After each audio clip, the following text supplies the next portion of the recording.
इधर दिल्ली पुलिस के सूत्रों ने दावा किया कि कनाडा में मारे गए खालिस्तानी आतंकी हरदीप सिंह निज्जर तक दिल्ली से 4.5 करोड़ रुपए पहुंचाने की तैयारी थी, लेकिन 3 दिन पहले 10 लाख के इनामी आतंकी हरदीप सिंह निज्जर की गोली मारकर हत्या कर दी गई। इस साजिश का पता तब चला जब हाल ही में दिल्ली पुलिस ने कोर्ट में एक चार्जशीट दाखिल की और सूत्रों के मुताबिक इस चार्जशीट में दिल्ली पुलिस ने यह बताया कि आतंकी संगठन खालिस्तान टाइगर फोर्स के चीफ हरदीप सिंह निज्जर को फंड की जरूरत थी, जिसके लिए उसने आतंकी अर्श डल्ला को भारत में अवैध वसूली का आदेश दिया था। पुलिस सूत्रों का कहना है कि निज्जर के इशारे पर उसने तिहाड़ में बंद एक गैंगस्टर से बात की। बाद में दिल्ली के एक कारोबारी से 5 करोड़ की डिमांड की गई और सूत्रों का कहना है कि आतंकी अर्श डल्ला ने खुद कनाडा से उन कारोबारियों को पैसों तक के लिए कॉल किया, जिसके बाद कई कारोबारियों से वसूली की गई थी। सूत्रों का यह भी कहना है कि उन पैसों से आतंकी हरदीप सिंह भारत में टारगेट किलिंग करवाने की फिराक में था और उसके निशाने पर कई बड़े हिंदूवादी नेता थे। उत्तर प्रदेश के गाजियाबाद में एक आदमी पर चोरी के शक में अपनी साली की हत्या करने का आरोप लगा। पुलिस के मुताबिक इस वारदात की जानकारी किसी को न हो, इसके लिए आरोपी ने घर में तेज आवाज में गाने बजाए और फिर अपनी साली पर चाकू से ताबड़तोड़ वार कर दिए। घटना की जानकारी पड़ोसियों ने पुलिस को दी, जिसके बाद आरोपी को गिरफ्तार कर लिया गया।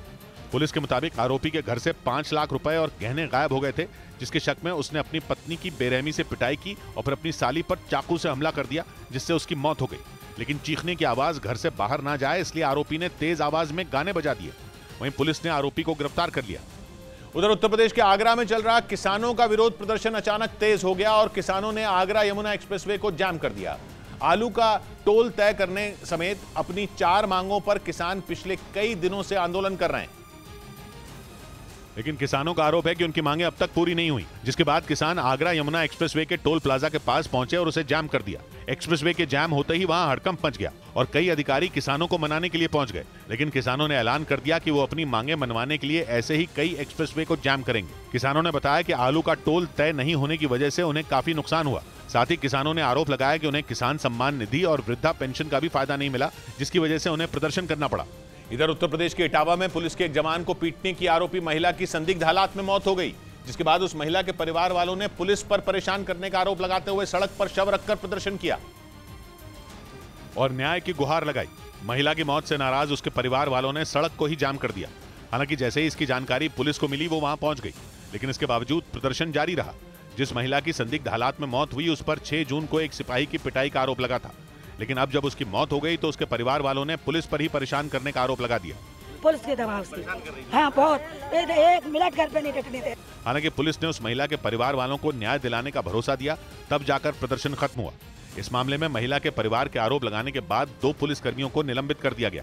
उधर जयपुर में प्रशासन ने अवैध अतिक्रमण पर बुलडोजर चला दिया। जिस सरकारी जमीन को कब्जा मुक्त कराया गया, उसकी कीमत करीब 25 करोड़ रुपए बताई गई, लेकिन उस पर छप्पर और टिन शेड डालकर कुछ लोगों ने अवैध कब्जा किया हुआ था, जिसकी शिकायत मिलने पर जयपुर विकास प्राधिकरण एक्शन में आ गया और बुलडोजर की मदद से उस सरकारी जमीन पर किए गए अवैध अतिक्रमण को हटा दिया गया। बताया गया कि जयपुर विकास प्राधिकरण ने इसके अलावा भी कई अतिक्रमण हटाए और 6 बीघा से ज्यादा सरकारी जमीन को अवैध कब्जे से मुक्त करा लिया। वहीं जम्मू कश्मीर सरकार ने 2 सरकारी डॉक्टरों पर बड़ी कार्रवाई करते हुए उन्हें बर्खास्त करने का आदेश जारी कर दिया। इन दोनों डॉक्टरों पर पाकिस्तान के इशारे पर काम करने और भारतीय सेना के खिलाफ साजिश रचने का आरोप है और सूत्रों के मुताबिक राज्य सरकार की जांच में इन दोनों डॉक्टरों पर लगे आरोपों को सही पाया गया। पूरा मामला साल 2009 का है, जब शोपियां में आसिया और नीलोफर नाम की लड़कियों की मौत का मामला सामने आया था। पोस्टमार्टम रिपोर्ट के आधार पर उस वक्त सेना से जुड़े लोगों पर रेप और मर्डर का आरोप लगाया गया था, लेकिन सूत्रों के मुताबिक जांच में पोस्टमार्टम करने वाले डॉक्टरों की भूमिका संदिग्ध पाई गई। इसी मामले में पोस्टमार्टम करने वाले डॉक्टर बिलाल अहमद दलाल और डॉक्टर निगत शाहीन चिल्लू को सरकार ने सस्पेंड करने का आदेश जारी कर दिया। आरोपों के मुताबिक ये दोनों डॉक्टर भारत सरकार और सेना को बदनाम करने के लिए पाकिस्तान के इशारे पर काम कर रहे थे। इस बीच दिल्ली के छावला इलाके में मौजूद आईटीबीपी कैंप में एक अधिकारी के बेटे पर एक कांस्टेबल को गोली मारने का आरोप लगा। गोली लगने की वजह से कांस्टेबल की मौत हो गई। हालांकि बाद में पुलिस ने आरोपी को गिरफ्तार कर लिया। जानकारी के मुताबिक आरोपी के पिता आईटीबीपी में बड़ी रैंक के अधिकारी हैं और छावला के आईटीबीपी कैंप में मौजूद उनके आवास पर ही कांस्टेबल को गोली मारी गई। पुलिस ने वहां से वारदात में इस्तेमाल किए गए लाइसेंसी हथियार को भी बरामद कर लिया, जिसे उस अधिकारी के नाम पर जारी किया गया था। आरोपी की गिरफ्तारी के बाद अब पुलिस उससे सख्ती से पूछताछ में जुट गई ताकि हत्या की वजह का पता लगाया जा सके। इधर उत्तर प्रदेश के कौशाम्बी में 2 ट्रकों की जोरदार टक्कर में 3 लोगों की मौत हो गई, जबकि एक आदमी इस हादसे में बुरी तरह घायल हो गया, क्योंकि दोनों ट्रकों के बीच टक्कर इतनी भयंकर हुई कि उनके आगे का हिस्सा पूरी तरह बर्बाद हो गया, जबकि उनमें सवार 4 लोग उन ट्रकों में फंस गए। इस घटना से अफरा तफरी मच गई। देखते ही देखते लोगों की भीड़ इकट्ठा हो गई, जिसकी वजह से सड़क पर लंबा जाम लग गया। घटना की जानकारी मिलने के बाद पुलिस पहुंच गई, जिसके बाद जमीन खोदने वाली मशीन की मदद से दोनों ट्रकों को पीछे किया गया और उनमें फंसे लोगों को बाहर निकाला गया। बॉडी बहुत बुरी तरह फंसी हुई थी, उसको कटवा के 2-3 घंटे लगा निकलवाने में। इस हादसे में 4 लोग बुरी तरह घायल हो गए, जिन्हें अस्पताल में भर्ती कराया गया, जहां इलाज के दौरान 3 लोगों की मौत हो गई।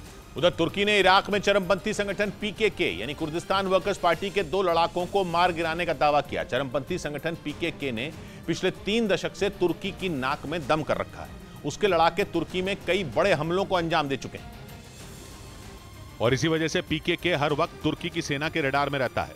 एक बार फिर तुर्की ने उत्तरी इराक में उसके लड़ाकों को निशाना बनाकर हमला कर दिया, जिसमें उसके 2 लड़ाकों के मारे जाने का दावा किया गया। असल में उत्तरी इराक की सीमा तुर्की से लगती है। ये वो इलाका है जहां कुर्द लड़ाकों का ठिकाना है और कुर्द लड़ाकों को तुर्की आतंकी मानता है। इसी वजह से वो आए दिन इराक के इस हिस्से को निशाना बनाता है। जानकारी के मुताबिक बीते 35 साल में तुर्की और कुर्द लड़ाकों के संघर्ष में अब तक 40,000 से ज्यादा लोगों की मौत हो चुकी है। इस बीच पश्चिमी मीडिया के मुताबिक यूरोपियन यूनियन ने रूस पर एक और कड़ा प्रतिबंध लगा दिया। नए प्रतिबंध के मुताबिक यूरोपियन यूनियन के सदस्य उन देशों के साथ व्यापार नहीं करेंगे जो रूस के साथ कारोबार करेंगे। यानी यूरोपियन यूनियन ने रूस की अर्थव्यवस्था चौपट करने की तैयारी कर ली, क्योंकि वो उन देशों के साथ व्यापार नहीं करेगा जो रूस के साथ कारोबार करेंगे। या यूं कहें कि रूस से व्यापारिक रिश्ता रखने वालों से रिश्ता तोड़ने की धमकी देकर रूस की मुश्किलें बढ़ा दी हैं और रूस पर नए प्रतिबंध लगा दिए। कम से कम पश्चिमी मीडिया ने तो यही दावा किया और अगर ये दावा सच हुआ तो रूस ही नहीं, उन देशों की मुश्किल भी बढ़ जाएगी जो रूस से लेन देन करते हैं। इधर पटना में विपक्षी पार्टियों की बैठक से पहले पोस्टर वॉर शुरू हो गई, क्योंकि पटना में बीजेपी ने विपक्ष पर तंज कसते हुए पोस्टर लगा दिया। पटना में विपक्ष की इस बैठक से जुड़े बड़े बड़े पोस्टर पहले से लगे हुए हैं, जिनमें नीतीश, तेजस्वी और केजरीवाल जैसे विपक्षी नेताओं की तस्वीरें लगाई गई। जिसके बाद बीजेपी ने विपक्षी एकता के उन पोस्टरों के जवाब में पटना में नए पोस्टर लगा दिए, जिन पर बड़े बड़े शब्दों में लिखा गया ठग्स ऑफ इंडिया और नीचे विपक्ष के उन नेताओं की तस्वीर लगा दी गई जो विपक्ष की बैठक में शामिल होंगे। पूरे देश भर के जितने भी जो ठग हैं वो बिहार में जुट रहे हैं।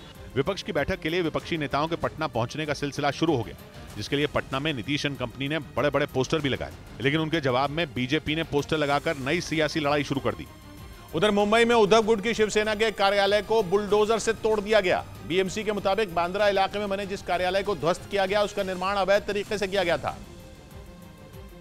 और इसीलिए उस पर बुलडोजर वाली कार्रवाई की गई। उद्धव गुट की शिवसेना के उस कार्यालय को तोड़ने के लिए बीएमसी की टीम पूरी तैयारी के साथ पहुंची। वहां माहौल खराब ना हो इसलिए पुलिस के जवान तैनात किए गए, जिसके बाद सबसे पहले उस कार्यालय के अंदर रखी चीजों को बाहर निकाला गया और बाद में बुलडोजर वाली कार्रवाई शुरू हुई।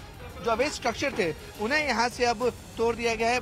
हालांकि जैसे ही बुलडोजर ने उस कार्यालय को तोड़ना शुरू किया, वहां उद्धव ठाकरे गुट की शिवसेना के कार्यकर्ता इकट्ठा हो गए, लेकिन इसके बावजूद बुलडोजर नहीं रुका।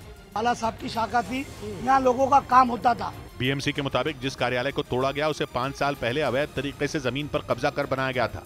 इस बीच हल्के लड़ाकू विमान तेजस का इंजन अब भारत में ही बनेगा। प्रधानमंत्री नरेंद्र मोदी के अमेरिका दौरे पर जाने के बाद भारत में लड़ाकू विमान बनाने वाली सरकारी कंपनी HAL के साथ अमेरिकी कंपनी जनरल इलेक्ट्रिक एरोस्पेस ने समझौता कर लिया। पहले लड़ाकू विमान तेजस का इंजन अमेरिका में बनता था, लेकिन भारत की लड़ाकू विमान बनाने वाली सरकारी कंपनी HAL के साथ हुए समझौते के बाद अब तेजस का इंजन देश में ही बनेगा। इसके साथ ही तेजस के इंजन को और ज्यादा आधुनिक किया जाएगा। प्रधानमंत्री मोदी की अमेरिका यात्रा के दौरान दोनों देशों के बीच इस पर समझौता हुआ।